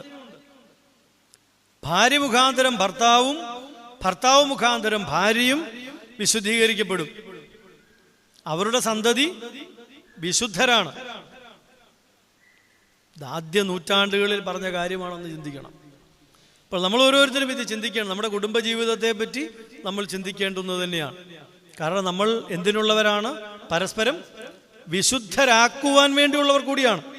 നമ്മൾ വിശുദ്ധിയിൽ ജീവിക്കുക മാത്രമല്ല, നമ്മുടെ കൂടെയുള്ളവരും വിശുദ്ധരാകണം. കാരണം നമ്മുടെ അശുദ്ധി സ്വാഭാവികമായിട്ടും കൂടെയുള്ളവരിലും ബാധിക്കുവാനുള്ള സാഹചര്യങ്ങളുണ്ട്. അപ്പോൾ നമ്മൾ അശുദ്ധരായി തീരരുത്, നമ്മൾ വിശുദ്ധിയിൽ നിലനിൽക്കണം, നമ്മുടെ കൂടെയുള്ളവരെ വിശുദ്ധരാക്കുകയും വേണം. അപ്പോൾ നമ്മുടെ സന്തതി എങ്ങനെയുള്ളവരാകും? അവരും വിശുദ്ധരാകും. അപ്പോൾ നമ്മുടെ മക്കൾ വിശുദ്ധരായിട്ടുള്ളവരാണ്. അപ്പോൾ ഇങ്ങനെ വിശുദ്ധരായിട്ടുള്ള ഈ മക്കളാണ് ഓരോ ഘട്ടം കഴിയുമ്പോൾ, അല്ലേ, നമ്മൾ പിച്ച വെച്ച് നടന്ന് ഓടി എല്ലാവരും അവരവരുടെ കാലിലേക്ക് എത്തുമ്പോഴേക്കും ഒത്തിരി കാര്യങ്ങൾ മറന്നു പോവുകയാണ്. ഇല്ല, നമ്മൾ ഇതിൻ്റെയൊക്കെ കാരണങ്ങൾ പലതും നമ്മൾ ചിന്തിക്കണം. നമ്മൾ ഇവയൊക്കെ നമ്മളെ ആക്കി തീർക്കുന്നത്, നമ്മൾ വിശുദ്ധമായ മാമോദീസ കൂദാശയും വിശുദ്ധ വിവാഹ കൂദാശയും ഒക്കെ പരിശുദ്ധ സഭ എത്രമാത്രം പ്രാധാന്യത്തോടെ നൽകിയതാണെന്ന് നമ്മൾ മനസ്സിലാക്കണം. പലപ്പോഴും എന്നല്ല, ഇന്നേതാണ്ട് മനസ്സിലാക്കുന്നില്ല എന്ന് പറയേണ്ടി വരും. വിശുദ്ധ മാമോദീസ കൂദാശയേക്കാൾ ഈ വിവാഹ കൂദാശയിലൊക്കെ സംബന്ധിക്കുമ്പോൾ പലപ്പോഴും പ്രയാസമാണ്. ഈ വീഡിയോഗ്രാഫേഴ്സും ഒക്കെ അവർക്ക് എല്ലാവരുടെയും മുഖം എങ്ങനെയൊക്കെ ഒപ്പിച്ചിട്ട് ഇത് ഈ പെണ്ണിൻ്റെയും ചെറുക്കൻ്റെയും ഒക്കെ അപ്പനെയും അമ്മയും കൊണ്ട് കാണിച്ച് കാശ് മേടിക്കുക എന്നുള്ള ഒന്നാമത്തെ ആവശ്യം. അച്ഛന്മാർ വിചാരിക്കുന്നത് എന്താ? ഈ ചെറുക്കനെയും പെണ്ണിനെ എങ്ങനെയും മേളിലൊന്ന് ഒരുമിച്ച് നിർത്തണമെന്നുള്ളതാണ്. സമ്മതിക്കത്തില്ലെന്നുള്ളതാണ്. അവരുടെ കുഴപ്പമാണെന്ന് ഞാൻ പറയത്തില്ല. അവരുടെ മാത്രം കുഴപ്പമല്ല ഇത്. ഇതേത് വീട്ടുകാരെ ഇത് മനസ്സിലാക്കുന്നത്? ഈ മണവാളിനോ മണവാട്ടിയോ മനസ്സിലാക്കുന്നുണ്ടോ? ഇവരുടെ രക്ഷകർത്താക്കൾ മനസ്സിലാക്കുന്നുണ്ടോ? ബന്ധുക്കളോ കൂടെ നിൽക്കുന്നവരോ ഈ പറയുന്ന ഞങ്ങളും ഇവിടെ നിസ്സഹായരായിട്ട് നിൽക്കുകയാണെന്ന് പറയുന്നതാണ് സത്യം. കാരണം ഈ അർത്ഥമറിയാതെ നമ്മൾ എങ്ങനെ നമ്മൾ മുന്നോട്ട് എങ്ങനെയാണ് നമുക്ക് പരസ്പരം പിന്നെ വിശുദ്ധീകരിക്കാൻ ഒക്കുന്നത്? നമ്മൾ ഓരോ പെരുന്നാളുകൾ നമ്മൾ കൊണ്ടാടുമ്പോൾ, ഓരോ നോമ്പുകാലങ്ങൾ നമ്മൾ അനുഷ്ഠിക്കുമ്പോൾ, ഏത് പെരുന്നാൾ നമ്മൾ കൊണ്ടാടുന്നുവോ അത്രമാത്രം ഒരുക്കമാണ് പിറകോട്ട്, അല്ലേ? നമ്മൾ തൊട്ട് മുൻപിലും നമ്മൾ 50 ദിവസം നീണ്ടു നിൽക്കുന്ന നോമ്പുകാലങ്ങളിലായിരുന്നു. എന്താ ഏറ്റവും വലിയ പെരുന്നാളാണ്. പെരുന്നാളുകളുടെ പെരുന്നാളെന്ന് വിശേഷിപ്പിക്കുന്ന ഉയർപ്പ് പെരുന്നാളിലേക്കൊന്ന് ചേർന്ന് നിൽക്കാൻ വേണ്ടിയാണ്, അതിനുള്ള ഒരുക്കത്തിന് വേണ്ടിയാണ് 50 ദിവസം നമ്മൾ അതിനുവേണ്ടി കാത്തിരിക്കുന്നത്. ഓരോ ശുശ്രൂഷയുടെയും ആരാധനയുടെയും ദൈർഘ്യം നമ്മളൊന്ന് ശ്രദ്ധിച്ചാൽ മതി. എന്തിനാണ് ഇത്രയും ദൈർഘ്യം? എന്തിനാണ് ഒരു നമസ്കാരങ്ങൾക്ക് എന്തിനാ ഇത്രയും ദൈർഘ്യം? എന്തിനാ ഇത്രയും നേരം നിന്ന് പ്രാർത്ഥിക്കുന്നത്? ഇത്രയും നേരത്തേക്കുള്ള നമ്മൾ ചിന്തിക്കണം. ഇതിൻ്റെയൊക്കെ 4 ഇരട്ടിയോ 8 ഇരട്ടിയോ പ്രാർത്ഥനകൾ യഥാർത്ഥത്തിൽ പിതാക്കന്മാരുണ്ടാക്കി വെച്ചിട്ടുണ്ട്. സുറിയാനി പിതാക്കന്മാരുടെ പ്രാർത്ഥന ക്രമങ്ങളിലെ പോലും ഒരംശം മാത്രമാണ് നമ്മുടെ ഭാഷയിൽ തർജ്ജമ ചെയ്ത് നമ്മുടെ മുൻപിലൊന്നുള്ളത്. ശീമാ നമസ്കാരത്തിൽ പുസ്തകം ഇട്ടിരിക്കുന്ന കണ്ടു, അത്യാവശ്യം ഇവിടെ അറിയാമെന്ന് തോന്നുന്നു. ശീമാ നമസ്കാരത്തിലെ ഈ മലയാളത്തിൽ തർജ്ജമ ചെയ്തിരിക്കുന്ന പുസ്തകം പോലും ഇപ്പോൾ ഞങ്ങളുടെയൊക്കെ കയ്യിലിരിക്കുന്ന സുറിയാനിയിലുള്ള ശീമാ നമസ്കാരം പോലും ഇതിൻ്റെ നേരെ ഡബിളുണ്ട്. അതിൻ്റെ പോലും ഒന്നിടവിട്ടുള്ള ലൈനെ ഇതിനകത്തൊക്കെ ട്രാൻസ്ലേറ്റ് ചെയ്തിട്ടുണ്ട്. അപ്പോൾ അതിലും എത്രയോ അധികം ഇതിൻ്റെയൊക്കെ മൂലഗ്രന്ഥങ്ങളിൽ ഉണ്ടെന്ന് ചിന്തിക്കണം. അപ്പോൾ അത്രമാത്രം ഓരോ വിഷയങ്ങളെയും അതുപോലെ പഠിപ്പിക്കുകയാണ്. ഓരോ നമസ്കാരങ്ങളും ഓരോരുത്തരെയും ഓർത്ത് ഓരോ ദിവസങ്ങളിലേക്കും ഓരോ ചിന്താവിഷയങ്ങൾ ഉൾപ്പെടുത്തി നമ്മുടെ ആരാധനകളെല്ലാം ക്രമീകരിച്ച പരിശുദ്ധ സഭ നൽകിയിരിക്കുകയാണ്. ഇതിനാ ദിവസവും ഓരോ ദിവസവും ഓരോന്ന്. കാരണം നമുക്ക് തോന്നരുത് ഇതെല്ലാം എല്ലാ ദിവസവും ഒന്നു തന്നെയാണ് ചെയ്യുന്നതെന്നും തോന്നരുത്. നമ്മളതൊന്നും കൃത്യമായിട്ട് ഉപയോഗിക്കാത്തതുകൊണ്ടാണ്. 7 ദിവസവും നമസ്കരിക്കാൻ 7 തരത്തിലുള്ള പ്രാർത്ഥനകൾ നമുക്കുണ്ട്. നമ്മുടെ ആകെ കുർബാനക്രമം മാത്രമേ ഇരിപ്പുള്ളൂ എന്നുള്ളത് കൊണ്ടാണ്. വിശുദ്ധ കുർബാനയുടെ തക്സാകളായാലും നിലവിൽ തന്നെ ഏതാണ്ട് 13ഓളം ക്രമങ്ങൾ സാധാരണ തക്സാകളിൽ തന്നെ നമുക്ക് നിലവിൽ ലഭ്യമായിട്ടുള്ളതുണ്ട്. ആരാധനയുള്ള ക്രമീകരണം പലപ്പോഴും നമ്മൾ ഇതിൻ്റെ ക്രമീകരണങ്ങളിൽ പോലും ചില വ്യത്യാസങ്ങൾ പലരിലും പലയിടത്തും കാണുന്ന അതുകൊണ്ടാണ്. കാരണം ഒന്നിലേറെ ക്രമങ്ങൾ ഇവയ്ക്കെല്ലാം ഉണ്ട്. അതിനപ്പോൾ അതിൻ്റെ ഒന്നിലേറെ രീതികളും ഇവയ്ക്കെല്ലാം ഉണ്ട്. അതുകൊണ്ടാണ് ചില വ്യത്യാസങ്ങൾ പലയിടങ്ങളിലും പലരിലും നമ്മൾ കാണുന്നത്. അപ്പോൾ ഇത്രമാത്രം ഞാൻ പറയുന്നത്, ഇത്രമാത്രം ഇവയെല്ലാം ക്രമീകരിച്ചെങ്കിൽ അത്രമാത്രം ശ്രദ്ധ നമുക്കതിൽ ആവശ്യമാണെന്ന് പിതാക്കന്മാർക്ക് തോന്നിയത് കൊണ്ടാണ്. അപ്പോൾ ഒരു നേരം ഒരു കൗമാ നമസ്കരിച്ചാലും തീരും. ഏറ്റവും ചുരുങ്ങിയത് നമ്മളെ സംബന്ധിച്ച് നമുക്ക് കൂടുതൽ പ്രാർത്ഥിക്കാൻ കഴിയുന്നില്ലെങ്കിൽ തുടക്കത്തിലും ഒടുക്കത്തിലും വേണ്ടി 2 കൗമാങ്ങൾ നമസ്കരിച്ചാൽ പോലും ഒരു നേരത്തെ ഒരു യാമ നമസ്കാരം നമുക്ക് തീരും. പക്ഷേ അതിന് ഒരല്പം കൂടി ഒന്ന് ദൈർഘ്യം കൊടുക്കുവാൻ വേണ്ടി അതിനാവശ്യമായിട്ടുള്ള ക്രമീകരണങ്ങൾ അവിടെയെല്ലാം ചെയ്തിരിക്കുന്നു. ഓരോ യാമ നമസ്കാരത്തിലെയും പാട്ടുകളുടെ ഒക്കെ തലക്കെട്ടുകൾ കാണുമ്പോൾ മനസ്സിലാകും എത്ര പ്രാധാന്യമാണ് ഓരോ യാമങ്ങളിലെയും ഓരോരുത്തരെയും ഓരോ ദിവസങ്ങളിലും ഓരോ വിഷയങ്ങളൊക്കെ ക്രമീകരിച്ച് നമ്മുടെ ആരാധനകൾ ക്രമീകരിക്കുന്നത്. വിശുദ്ധ മാമോദീസയുടെയും വിവാഹുദാശയുടെ നിങ്ങൾക്ക് തന്നെ അറിയാമല്ലോ, ഉള്ള പാട്ടുകളുടെ ചുരുക്കം വരികൾ മാത്രമാണ് പാടുന്നത്. എന്നിട്ട് പോലും ഇത്രയും സമയമെടുക്കും. നമുക്കത് വലിയ ബുദ്ധിമുട്ടാണ് ഇന്നത്തെയൊക്കെ സാഹചര്യത്തിൽ. അതിനൊക്കെ എങ്ങനെ കുറയ്ക്കാമെന്നാണ് എല്ലാവരും ചിന്തിക്കുന്നത്. കാരണം 2 സാഹചര്യങ്ങളിൽ വരുന്ന അല്ലെങ്കിൽ 2 ഐഡന്റിറ്റി ഉള്ള 2 പേർ ഒന്നായി തീരണമെങ്കിൽ ഇച്ചിരി പ്രയാസമാണ്. നിസ്സാരമെന്ന് വിചാരിക്കുന്നുണ്ടോ? ആയവരുമായി തീർന്നവരും ഒക്കെ ഒന്ന് ചിന്തിച്ച് നോക്കിയാൽ മതി. ഇവിടെ 2 പേരെയും ഇവിടെ കൊണ്ട് നിർത്തുമ്പോൾ 2 വ്യത്യസ്തമായ സാഹചര്യങ്ങളിൽ രണ്ട് സാഹചര്യങ്ങളിൽ വളർന്നിട്ടുള്ള രണ്ടുപേരെ ഈ ഒന്നായി തീരുക എന്ന് പറയുന്ന ഒരു പ്രക്രിയ എങ്ങനെയാണത് നിസ്സാരമാകുന്നത്? അതെങ്ങനെയാണ് ചുരുങ്ങിയ സമയങ്ങൾ കൊണ്ട് ഇത് കഴിയുന്നത്? ഇത് വലിയ അത്ഭുതങ്ങളൊന്നും തീർക്കാൻ വേണ്ടിയല്ല, നമ്മൾ ആയിത്തീരാൻ വേണ്ടിയാണ്. ഇവിടെ ഒരു സാധാരണക്കാരായ രണ്ട് വ്യക്തികൾ, അവർ ഭാര്യയും ഭർത്താവും ഒക്കെ ആയിത്തീരാൻ വേണ്ടിയാണ്. അവർ പരസ്പരം ഭാരങ്ങളെ വഹിക്കുവാൻ വേണ്ടിയാണ്. അവർ രണ്ട് കുടുംബങ്ങളുടെ ചുമതലകൾ ഏറ്റെടുക്കുവാൻ വേണ്ടിയാണ്. അടുത്ത തലമുറകളെ സൃഷ്ടിക്കുവാൻ വേണ്ടിയാണ്. അവർക്ക് ഈ വിഷയങ്ങളെല്ലാം ഈ തലമുറകളുടെ ഈ പൈതൃകങ്ങളൊക്കെ പകർന്നു കൊടുക്കുവാൻ വേണ്ടിയാണ്. അപ്പോൾ ഇത്രയുമൊക്കെ ഒരു രണ്ട് വ്യക്തികൾ ആയിത്തീരണമെന്നുണ്ടെങ്കിൽ അത് വലിയൊരു പ്രോസസ്സാണ്, അത് വലിയ ഒരു കടമ്പയാണ്. അതത്ര നിസ്സാരമാക്കി നമുക്ക് ചെയ്യാൻ കഴിയില്ല.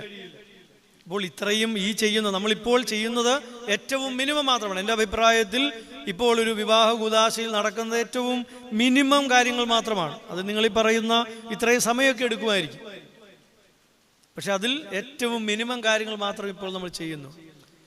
അതിൽ പോലും മായം ചേർക്കാതിരിക്കാനും വെള്ളം ചേർക്കാതിരിക്കാനുള്ള സാഹചര്യങ്ങൾ നിങ്ങളായിട്ടുണ്ടാക്കി തരണം. ഇതൊക്കെ നടന്നെങ്കിൽ മാത്രമേ നമുക്ക് ഈ പരസ്പരം ഭാര്യയ്ക്ക് ഭർത്താവിനെയും ഭർത്താവിന് ഭാര്യയെയും വിശുദ്ധീകരിക്കുവാൻ കഴിയുകയുള്ളൂ. അങ്ങനെ ആകുമ്പോൾ മാത്രമാണ് അവരുടെ മക്കൾ വിശുദ്ധരായി ജനിക്കുകയും ജീവിക്കുകയും ചെയ്യുവാൻ കഴിയുകയുള്ളൂ. അപ്പോൾ ഇതൊന്നും നിസ്സാരമായി നടക്കാൻ കഴിയുന്ന കാര്യങ്ങളല്ല. അപ്പോൾ നമ്മൾ ജീവിക്കുന്ന സാഹചര്യങ്ങളെ പറ്റി, ലോകത്തെ പറ്റി, മാറുന്ന അവസ്ഥകളെ പറ്റി, ഇന്നുള്ള മൊബൈലിനെ പറ്റി, ഇൻ്റർനെറ്റിനെ പറ്റി നമുക്കുള്ള പരാതികളും പരിഭവങ്ങളും വളരെയേറെയാണ്. അപ്പോൾ ഇത് കണ്ടവരും കണ്ടുകൊണ്ടിരിക്കുന്നവരും കാണാത്തവരും ഒക്കെ ഈ കൂട്ടത്തിലുമുണ്ട് അല്ലേ? മുതിർന്നവരെല്ലാവരും ഇതിൻ്റെ ഒത്തിരി സ്റ്റേജസ് കണ്ടവരാണ്. ഇതൊന്നും ഇല്ലാത്ത അവസ്ഥ, ഒരു ലാൻഡ് ഫോൺ പോലും ഇല്ലാത്ത അവസ്ഥ മുതൽ ഇന്ന് മുഖാമുഖം കണ്ട് സംസാരിക്കുന്ന അവസ്ഥ വരെ കണ്ടവരാണ് ഇവിടെ ഇരിക്കുന്നവരിൽ ഏതാണ്ട് ഏറിയ പങ്ക്. ബാക്കിയുള്ളത് ഘട്ടം ഘട്ടമായിട്ടുള്ള മാറ്റങ്ങൾ കണ്ടു തുടങ്ങിയവർ മാത്രമാണ്. അപ്പോൾ ഇവയൊക്കെ, ഈ മാറ്റങ്ങളൊക്കെ ഭൗതികമായി സംഭവിക്കുമ്പോൾ നമ്മൾ ചിന്തിക്കണം, ഇവിടെയെല്ലാം കുഴപ്പങ്ങൾ ഉണ്ടാകുന്ന ഇവിടെയാണ്. ഈ വിശുദ്ധീകരണത്തിൽ നമുക്കൊത്തിരി തടസ്സങ്ങൾ ഉണ്ടാകും. അപ്പോൾ അവിടെ നമുക്ക് ആവശ്യം ആ പിതാക്കന്മാരുടെ വഴികൾ, അവരെങ്ങനെയാണ് ഇതിനെ ഒന്ന് കടന്നത്. അത്രയും നമുക്ക് ചിന്തിക്കാനൊന്നും കഴിയത്തില്ലെങ്കിൽ പോലും മക്കാബിയരുടെ ആ പുസ്തകം 7-ാമത്തെ അധ്യായം വായിച്ചു തീർക്കാൻ നമുക്ക് എത്രമാത്രം പ്രയാസമാണെന്ന് നിങ്ങൾക്ക് ഓരോരുത്തർക്കും അറിയാം. അത്രയൊന്നുമല്ല, അതിൻ്റെയൊക്കെ ഏതാണ്ട് ഒരു അങ്ങേയറ്റത്തെ ഒരു വിശ്വാസമെങ്കിലും നമുക്കുണ്ടായെങ്കിൽ മാത്രമേ കഴിയുകയുള്ളൂ. അത്രയെങ്കിലും നമുക്കുണ്ടായെങ്കിലേ, അതിൻ്റെ ആ ഒരു തീക്ഷ്ണമായ ഒരു അവസ്ഥയെപ്പറ്റി ഒന്നുമല്ല ഞാൻ പറയുന്നത്, അതിൻ്റെ ഏതാണ്ട് ഒരു ഇങ്ങേയറ്റത്തെങ്കിലും നമുക്ക് നിൽക്കുവാൻ കഴിഞ്ഞില്ല എങ്കിൽ നമുക്ക് പിന്നെ ഇതൊന്നും പറയാനും ചോദിക്കാനും ഒന്നും അർഹതയില്ലാതെ പോകും. കാരണം നമുക്ക് അത്രമാത്രം വലിയൊരു മാതൃകയാണ് നമ്മുടെ മുൻപിൽ തരുന്നത്. നമുക്ക് എന്തിനാണ് ഈ പിതാക്കന്മാരുടെ മധ്യസ്ഥതയും ഈ പേരുകളും ഒക്കെ എന്തിനാണ് ആവർത്തിക്കുന്നത് നമ്മൾ ചിന്തിക്കണം. നോമ്പുകാലം വരുമ്പോൾ ആവർത്തിച്ച് കേൾക്കുന്ന കുറേ പേരുകളാണ്. അനുതാപത്തിൻ്റെ പേരുകൾ പറയുമ്പോൾ ദാവീദിനെ പറ്റി പറയും, പത്രോസിനെ പറ്റി പറയും, ഇല്ലേ? ഇങ്ങനെ കുറേ പേരുകൾ പറയും. പിന്നെ കൂടാതെ പാട്ടുകൾ പാടുമ്പോൾ മോശയെ പറ്റി, ഏലിയാവിനെ പറ്റി ഒക്കെ പറയും. എന്തിനാ ഇതൊക്കെ പറയുന്നത്?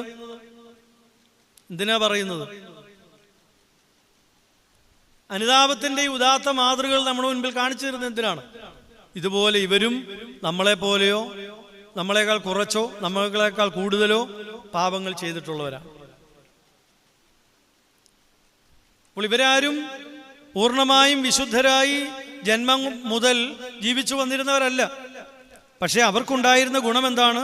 അവർക്ക് അവരുടെ ബലഹീനതകളെ, അവരുടെ തെറ്റുകളെ, അവരുടെ കുറവുകളെ അവർ തിരിച്ചറിഞ്ഞ് തിരികെ വന്നു എന്നുള്ളതാണ് അവരുടെ പ്രത്യേകത. മോശയും ഏലിയാവിനെയൊക്കെ പറ്റി പറയുമ്പോൾ അവർക്ക് സ്വർഗത്തോളം, ദൈവത്തോളം കയറുവാനുള്ള, ഹോറേബോളം നടക്കുവാനുള്ള കൃപ ആർജിച്ചവരാണ്. അപ്പോൾ ഇവരുടെ പേരുകളൊക്കെ, അല്ലെങ്കിൽ ഇന്ന് നമ്മൾ ജീവിക്കുന്ന നമ്മുടെ തലമുറകളിലേക്ക് ഇറങ്ങിയാൽ പരിശുദ്ധ പരുമല തിരുമേനിയെയും പരിശുദ്ധനായ വടശ്ശേരി തിരുമേനിയും ഒക്കെ നമ്മൾ ഓർക്കുന്നത് ഏതോ ഒരു പ്രത്യേക വിഭാഗങ്ങളുടെ ഒരു പ്രതിനിധിയായോ അല്ലെങ്കിൽ ചില അത്ഭുതങ്ങളുടെയോ അടയാളങ്ങളുടെയോ ഒക്കെ ചില മാതൃകളായിട്ടോ കാണുവാൻ വേണ്ടിയല്ല. അവരും നമ്മളെപ്പോലെ നമ്മുടെ ഓരോ ദേവാലയങ്ങളിൽ ജനിച്ച് ജീവിച്ച് വളർന്നവരാണെന്നും അവർക്കും ഈ ലോകപ്രകാരമുള്ള ബലഹീനതകളും പരീക്ഷണങ്ങൾക്കുമൊക്കെ ഉണ്ടായിട്ടുള്ളവരാണെന്നും അവരും ഇവയൊക്കെ അതിജീവിച്ചവരാണെന്നും അവർക്ക് ഇങ്ങനെയൊക്കെ കഴിയുമെങ്കിൽ നമുക്കും ഇത് കഴിയും എന്ന് നമ്മളെ ബോധ്യപ്പെടുത്താൻ വേണ്ടിയാണ്. പക്ഷെ പലപ്പോഴും നമ്മൾ ആ വിഷയം അങ്ങ് മറന്നുപോയിട്ട് അവരാർജിച്ച കൃപയുടെ ഒരു അംശം പ്രാപിപ്പാൻ വേണ്ടി നമ്മൾ ശ്രമിക്കുന്നവരാണ്. പണ്ട് സന്യാസ പിതാക്കന്മാരുടെ എഴുത്തുകളിൽ എസ്തേറിന്റെ പുസ്തകത്തിൽ അഹശ്വേരോസ് രാജാവ് ഏതാണ്ട് 180 ദിവസത്തോളം നീണ്ടു നിൽക്കുന്ന ഒരു വിരുന്ന് കഴിക്കുന്ന ഒരു വിശദീകരണമുണ്ട്. അപ്പോൾ ഒരിക്കൽ ഒരു ശിഷ്യൻ രാവിലെ എഴുന്നേറ്റ് സഹശിഷ്യന്മാരോടും ഗുരുവിനോടും ഒക്കെ ചേർന്നിരുന്ന് അവർ സംസാരിക്കുമ്പോൾ അദ്ദേഹം പറഞ്ഞു, ഞാൻ ഇന്നലെ ഒരു സ്വപ്നം കണ്ടു. അഹശ്വേരോസ് രാജാവ് നടത്തിയതുപോലെയുള്ള വലിയൊരു വിരുന്ന്, അതിൽ ഞാനും ക്ഷണിക്കപ്പെട്ടിരുന്നു. അപ്പോൾ അവിടെ രാജാവ് വലിയ വലിയ കാഴ്ചകളും കാണിക്കകളും അല്ലെങ്കിൽ നമ്മൾ കണ്ടിട്ടില്ലാത്ത പലതും അവിടെ അവതരിപ്പിച്ചു. അതൊക്കെ ഞാൻ സ്വപ്നത്തിലാണെങ്കിൽ കൂടി അതൊക്കെ ഞാൻ കണ്ടു. എനിക്ക് വളരെ സന്തോഷം. അത് മാത്രമല്ല, ഇത് വലിയ രാജാവ് കഴിക്കുന്ന വിരുന്നല്ലേ, വളരെ വിശാലമായിട്ട് വളരെ മൃഷ്ടാന്നമായ ഭോജനം, 180 ദിവസം നീണ്ടു നിൽക്കുന്ന തരത്തിലുള്ള വലിയ വിരുന്ന് പോലെ അതിൽ പങ്കാളിയാകുവാൻ എനിക്കും കഴിഞ്ഞു. അപ്പോൾ വളരെ വലിയ കാര്യമായിട്ടാണ്, സ്വപ്നം കണ്ട കാര്യമാണെങ്കിൽ പോലും വളരെ കാര്യമായിട്ട് ആ ശിഷ്യൻ പറയുകയാണ്. അപ്പോൾ ഗുരു ഒരു പുഞ്ചിരിയോടുകൂടി പറഞ്ഞു, നീ ഇതിനെ ഇത്ര വലിയ കാര്യമായിട്ട് നീ ചിന്തിക്കുന്നുവോ? അവിടെ നീ ഒരുപക്ഷെ കടന്നു ചെന്നത് സ്വപ്നത്തിലാണ്. ഒന്നാമത് ക്ഷണിക്കപ്പെട്ടതാണോ എന്ന് പോലും നിനക്കറിയില്ല. എന്നാൽ ഇവിടെ 365 ദിവസവും നീണ്ടു നിൽക്കുന്ന വലിയൊരു വിരുന്ന് സൃഷ്ടാവ് നിനക്കായിട്ട് ഒരുക്കിയിട്ടുണ്ട്. അവിടെ നീ ക്ഷണിക്കപ്പെട്ടവനാണ്, അവിടെ നീ പ്രധാന സ്ഥാനം നീ വഹിക്കുന്നവനാണ്, അതിൻ്റെ ഭാഗമാകുവാൻ നിനക്ക് അവസരം ലഭിച്ചിരിക്കുന്നവരാണ്. അവിടെ വലിയ വലിയ നന്മകളും വലിയ വലിയ അടയാളങ്ങളും അവൻ കാണിച്ചിട്ടുള്ള വലിയ അത്ഭുത പ്രവൃത്തികളുമൊക്കെ അവിടെ നമുക്ക് കാണുവാനുള്ള അവസരമുണ്ട്. അപ്പോൾ ഇതിനൊന്നും വകവയ്ക്കാതെ അല്ലെങ്കിൽ വിലവയ്ക്കാതെ നിനക്ക് ആ രാജാവിൻ്റെ നൈമിഷികങ്ങളായ അല്ലെങ്കിൽ നശിച്ചു പോകാവുന്ന ഏതാണ്ട് ചുരുങ്ങിയ കാലം മാത്രം നിലനിൽക്കുന്ന ആ വിരുന്നിൻ്റെയോ അല്ലെങ്കിൽ ആ കാഴ്ചകളുടെയോ മഹത്വമാണോ നിന്നെ വിസ്മയിപ്പിച്ചത്? ഈ ദിവസേനയുള്ള നിരന്തരമായുള്ള അവൻ്റെ ആ ഒരു ബലിയിൽ, അവൻ്റെ ആ ഒരു വലിയ കാഴ്ചയിൽ, ആ വിരുന്നിൽ പങ്കെടുക്കുവാനുള്ള ക്ഷണത്തെ നീ സ്വീകരിച്ച് ആ വലിയ അത്ഭുതങ്ങളും അടയാളങ്ങളുടെയും നീ ഭാഗമായി തീർന്ന് നീ നിന്നെ തന്നെ മാറ്റുക എന്നുള്ള ആവശ്യമാണ്, അല്ലെങ്കിൽ ആ ഒരു ഉത്തരവാദിത്തമാണ് നിന്നിൽ നിക്ഷിപ്തമായിരിക്കുന്നതെന്ന് ആ ഗുരു ആ ശിഷ്യനെ പറഞ്ഞ് മനസ്സിലാക്കുകയും തിരുത്തുകയും ചെയ്ത് പിതാക്കന്മാരുടെ ലേഖനങ്ങളിൽ എഴുതിയിട്ടുള്ളതാണ്. അപ്പോൾ ഇതുപോലെയാണ് നമ്മളും ഈ ലോകത്തിൽ ഈ ചുരുങ്ങിയ കാലത്തേക്ക്, ചുരുങ്ങിയ നിമിഷങ്ങളിലേക്കുള്ള ചില സൗകര്യങ്ങൾ മാത്രമാണ് പലപ്പോഴും നമ്മുടെ കണ്ണുകളിൽ ഉടക്കുന്നത്. ഈ സ്ഥിരമായി ഇവിടെയുള്ള ഈ ദേവാലയത്തിലുള്ള ഈ ബലിപീഠത്തിൽ നിന്നുമുള്ള അനുഗ്രഹങ്ങളെ പറ്റി പലപ്പോഴും നമ്മൾ കാണാതെ പോകുന്നു.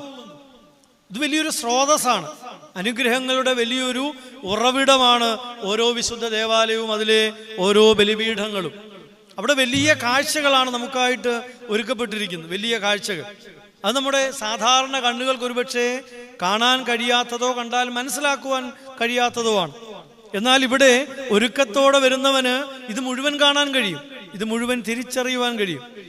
അവിടെ അവർക്ക് മാലാഖമാരുടെ വൃന്ദങ്ങൾ മുതൽ ഇന്ന് വരെ നമ്മിൽ നിന്ന് വാങ്ങിപ്പോയിട്ടുള്ള പിതാക്കന്മാരെ വരെ ഓരോ ആരാധനകളിലും നമുക്ക് ദർശിക്കുവാൻ കഴിയും. സംശയമില്ലാത്ത കാര്യങ്ങളാണ്. അപ്പോൾ അതിനുള്ള ഒരുക്കമാണ് നമ്മളോട് ഇങ്ങനെയുള്ള ഓരോ ഘട്ടങ്ങളിൽ കൂടി, ഓരോ ഘടകങ്ങളിൽ കൂടി നമ്മളോട് ഓർമ്മിപ്പിക്കുന്നു.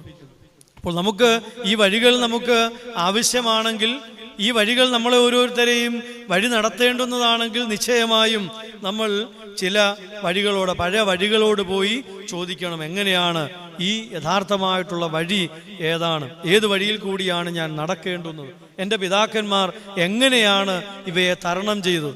അതാണ് പ്രധാന ഘടകം. നമ്മൾ ഒത്തിരി വലിയ ഉദാഹരണങ്ങളിലേക്ക് പോകേണ്ടതില്ല. എൻ്റെ ഈ നാട്ടിൽ, എൻ്റെ ഈ ജീവിതത്തിൽ, എൻ്റെ കുടുംബത്തിൽ എങ്ങനെയാണ് എൻ്റെ പിതാമഹന്മാർ ഇവിടെ ഈ ജീവിതം നയിച്ചത്? ഇതുപോലെയുള്ള പരീക്ഷണ ഘട്ടങ്ങൾ ഉണ്ടായപ്പോൾ എങ്ങനെയാണ് അവർ അതിനെ അതിജീവിച്ചത്? എങ്ങനെയാണ് അവർ ദൈവത്തിൽ ആശ്രയം കണ്ടെത്തിയത്? എങ്ങനെയാണ് അവർ അവരുടെ ദേവാലയങ്ങളിൽ ആശ്രയം കണ്ടെത്തിയത്? അവരുടെ കാവൽ പിതാക്കന്മാരുടെ ഒക്കെ മധ്യസ്ഥത എങ്ങനെയാണ് അവർ ആർജിച്ചെടുത്തത്? എങ്ങനെയാണ് അവരെ ഓരോ ആരാധനകളും അവരെ ബലപ്പെടുത്തിയത്? ഓരോ നോമ്പുകാലങ്ങളും എങ്ങനെ അവരെ തേജസ്സുള്ളവരാക്കിയത്? ഓരോ പെരുന്നാളുകളും അവർക്കൊത്തിരി പാഠങ്ങൾ പറഞ്ഞു കൊടുത്തത്? ഇത് നമ്മുടെ പിതാക്കന്മാരോട് നമ്മൾ ചോദിച്ചും കേട്ടും അറിഞ്ഞും മനസ്സിലാക്കണം. ഇത് പിതാക്കന്മാർ തലമുറകൾക്ക് പകർന്നു കൊടുക്കണം. ഇതാണ് നമ്മുടെ ഉത്തരവാദിത്തം. അപ്പോൾ നമുക്ക് ഈ നാളുകളിലൊക്കെ നമ്മൾ ഈ പരിശുദ്ധ ദേവാലയത്തിലേക്കും ഒക്കെ നമ്മൾ കടന്നു വന്ന് ഓരോ ആരാധനകളിലും ഓരോ കൂട്ടായ്മകളിലും ഒക്കെ നമ്മൾ പങ്കാളികളായി നമ്മൾ പിരിഞ്ഞു പോകുമ്പോൾ ഇവിടെ നമ്മുടെ ഉത്തരവാദിത്തം നമ്മൾ ഒന്നാമത് മനസ്സിലാക്കണം.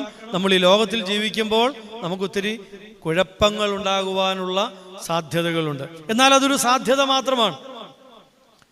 അപ്പോൾ ഇവയെല്ലാം അതിജീവിക്കുവാനുള്ള സാഹചര്യവും നമുക്ക് തന്നിട്ടുണ്ട്. അതുകൊണ്ടാണ് പറഞ്ഞത്, നിങ്ങൾക്ക് പാമ്പിനെ പോലെ നിങ്ങൾ ബുദ്ധിയുള്ളവരായി തീരണം.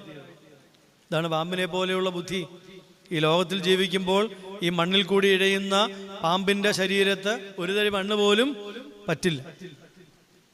അപ്പോൾ ഈ ലോകത്തിൽ ജീവിക്കുന്ന നമ്മൾ ഓരോരുത്തരും അല്ലേ, ഉദാഹരണങ്ങളൊക്കെ ഓർമ്മിപ്പിക്കാറുള്ളത് പോലെ വെള്ളത്തിൽ കിടക്കുന്ന വള്ളത്തിൽ വെള്ളം കയറിയാൽ എന്ത് സംഭവിക്കും?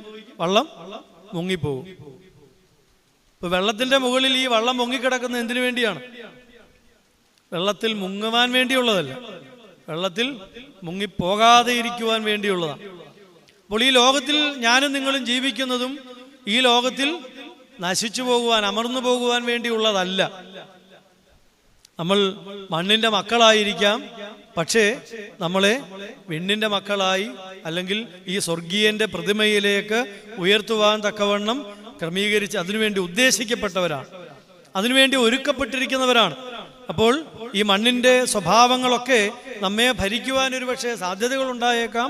എന്നാൽ ഈ മണ്ണിന്റെ വഴികളെ, മാർഗങ്ങളെ ഒക്കെ നമുക്ക് ദൈവത്തോടുള്ള ബന്ധത്തിൽ കൂടി, നമ്മുടെ ആരാധനകളിൽ കൂടി, ദേവാലയത്തോടുള്ള ബന്ധത്തിൽ കൂടി, ഇവയ്ക്കെല്ലാമാണ് നമുക്ക് ഓരോ ആത്മീക പ്രസ്ഥാനങ്ങളും അല്ലേ, കൊച്ചു കുഞ്ഞുങ്ങൾ മുതൽ മുതിർന്നവർ വരെ ഓരോരുത്തർക്കും ഒരാളും ദേവാലയത്തിൽ നിന്നും സംഘടനകളിൽ നിന്നും മാറി നിൽക്കാൻ പാടില്ല അല്ലേ. ആത്മീക സംഘടനകൾ എന്നാണ്, ആധ്യാത്മിക സംഘടനകൾ, ആത്മീയ സംഘടനകൾ എന്നൊക്കെയാണ് നമ്മൾ പറയുന്നത്. എന്താ ഇതിൻ്റെ അർത്ഥം എന്താണെന്ന് നമുക്കറിയാം അല്ലേ. ഈ താപത്രയങ്ങൾ, 3 തരത്തിലുള്ള ദുഃഖങ്ങളാണ് പറയുന്നത്. ഒന്ന് ആധിദൈവികം, ആധിഭൗതികം, ആധ്യാത്മികം. ആധിദൈവികം എന്ന് പറയുന്നത് ദൈവത്തിൽ നിന്നുള്ളതാണ്, അതിനെ നിയന്ത്രിക്കാനുള്ള കഴിവ് മനുഷ്യനില്ല. ആധിഭൗതികം എന്ന് പറയുന്നതും പഞ്ചഭൂതങ്ങളിൽ അല്ലെങ്കിൽ ഈ പ്രകൃതിയിൽ നിന്ന് പുറമേ എന്നുള്ളതാണ്. അതിനെയും അതിജീവിക്കുവാനുള്ള കഴിവുണ്ട്, പക്ഷെ അതിനെയും നിയന്ത്രിക്കുവാനുള്ള കഴിവ് നമുക്കില്ല. എന്നാൽ മൂന്നാമത്തേത് ആധ്യാത്മികമാണ്, ആത്മീയമായി നമുക്കുണ്ടാകുവാൻ സാധ്യതയുള്ളതാണ്. അപ്പോൾ ഇവയെ അതിജീവിക്കണമെന്നുണ്ടെങ്കിൽ ആത്മാവിൻ്റെ നിയന്ത്രണം നമുക്ക് വേണം. അപ്പോൾ അതിനാണ് തമ്പുരാൻ പറഞ്ഞത്, ഞാൻ പോവുകയാണ്. അപ്പോൾ ഞാൻ പോയാലും നിങ്ങൾ ചില കാര്യങ്ങളൊക്കെ ചെയ്യണം. ഒന്ന്, നിങ്ങൾ ഇപ്രകാരം ചെയ്യണം. എപ്രകാരമാണ്? എൻ്റെ ശരീരം, എൻ്റെ രക്തം, ഇത് നിങ്ങൾ എന്നും ഞാൻ വരുന്നത് വരെ ഇത് നിങ്ങൾ അനുഷ്ഠിച്ചു കൊള്ളയിരിക്കും. നിങ്ങൾ ഓർത്തുകൊള്ളുവാൻ പറഞ്ഞ് നമ്മളെ ഭരമേൽപ്പിച്ച കാര്യമാണ്. അപ്പോൾ അതിന് നിങ്ങൾക്ക് കുറവ് വരരുത്. അപ്പോൾ ഈ ലോകത്തിൽ ഞാൻ നിങ്ങളുടെ കൂടെ ഇല്ല എന്നുള്ള ഒരു തോന്നൽ ഒരിക്കലും നിങ്ങൾക്ക് ഉണ്ടാവുകയില്ല. കാരണം ഞാൻ നിങ്ങളുടെ കൂടെ ഉണ്ട്. വെറുതെ കൂടെ ഉണ്ടെന്ന് മാത്രമല്ല, നിങ്ങളുടെ ഉള്ളിൽ, നമ്മുടെ ഓരോരുത്തരുടെയും ഉള്ളിൽ ഇറങ്ങി വസിക്കുവാൻ തക്കവണ്ണം അവൻ്റെ ശരീര രക്തങ്ങൾ നമുക്ക് ഭാഗിച്ചു തന്നിരിക്കുന്നു. പോരാത്തതിന് ആത്മാവിലും നമ്മെ നയിക്കുവാൻ തക്കവണ്ണം ദൈവത്തിൻ്റെ ആത്മാവിനെയും നമ്മുടെ ഉള്ളിൽ തന്നിരിക്കുന്നു. അപ്പോൾ നമ്മുടെ ദേഹികളിൽ അവൻ്റെ ശരീരരക്തങ്ങളുണ്ട്, നമ്മുടെ ആത്മാവിൽ അവൻ്റെ ആത്മാവുണ്ട്. അപ്പോൾ ഇവയെ ഒന്ന് ഭരിക്കുവാൻ, ഇതാരാണ് ഭരിക്കേണ്ടത്? ഇതിൻ്റെ തീരുമാനം, ഈ സ്വാതന്ത്ര്യമാണ് നമുക്ക് തന്നിരിക്കുന്നത്. ഈ നന്മതിന്മകൾ, ശരി തെറ്റുകൾ സ്വീകരിക്കുവാനുള്ള സ്വാതന്ത്ര്യം നമുക്ക് തന്നിരിക്കുന്നതാണ്. കാരണം നമ്മളെ യന്ത്രങ്ങളെ പോലെ സൃഷ്ടിച്ചതല്ല. അവൻ്റെ സ്വരൂപത്തിലും സാദൃശ്യത്തിലും സൃഷ്ടിച്ചതാണ്. അപ്പോൾ അവന് എന്ത് കഴിവുണ്ട്? ഈ ശരിയും തെറ്റും സ്വാഭാവികമായിട്ട് ഇതിനകത്ത് വേണ്ടതെന്താണ് വേണ്ടാത്തതെന്താണെന്ന് അറിയുവാനുള്ള കഴിവുണ്ട്. സ്വാഭാവികമായിട്ടും ആ സ്വരൂപത്തിലും സാദൃശ്യത്തിലും നമ്മളായിരിക്കുമ്പോൾ, ആ സ്വർഗീയനോട് നമ്മൾ ചേർന്ന് നമ്മൾ ജീവിക്കുമ്പോൾ സ്വാഭാവികമായിട്ട് നമുക്കും അതിനുള്ള കഴിവുണ്ടാകും. അപ്പോൾ നമുക്ക് അതിനുള്ള കഴിവ്, ആ കഴിവിൽ നമ്മളെ നിലനിർത്തുന്നത് പരിശുദ്ധ സഭയാണ്, ദേവാലയമാണ്, ആത്മീക പ്രസ്ഥാനങ്ങളാണ്. അപ്പോൾ ഇവയോടെല്ലാം നമ്മൾ ചേർന്ന് ജീവിക്കുമ്പോഴാണ് നമ്മുടെ ഈ സാധാരണ ജീവിതത്തിന് ഒരു പൂർണ്ണതയുണ്ടാകും. ഇല്ലേ, നമുക്ക് ഓരോ ഘട്ടങ്ങൾ നമുക്ക് ആവശ്യമല്ലേ. നമ്മൾ ചെറിയ പ്രായത്തിൽ നിന്ന് 1-ാം ക്ലാസ്സിൽ നമ്മൾ നേരെ 10-ാം ക്ലാസ്സിലോട്ട് ആരും കൊണ്ടുപോവുകയല്ല, അല്ലേ? ഘടകങ്ങളുണ്ട്, 1, 2, 3 ഇങ്ങനെ കടന്നു കയറി പോകണം. ഉയർന്ന വിദ്യാഭ്യാസങ്ങളിലൊക്കെ ചില സാധ്യതകളൊക്കെ കിടപ്പുണ്ട്. പക്ഷെ അവിടെയും വെറുതെ അല്ല, അത്രയും കൂടി അവർ കവർ ചെയ്യുന്നത് കൊണ്ടാണ് അവർക്ക് ചില പ്രൊമോഷൻസ് ഒക്കെ കൊടുക്കുന്നത്. എന്ന് പറഞ്ഞാൽ അത്രമാത്രം അധ്വാനിക്കുന്നത് കൊണ്ടാണ്. അപ്പോൾ ഈ ഓരോ ഘട്ടം ഘട്ടമായിട്ടുള്ള വളർച്ച നമുക്കുണ്ടാകണം.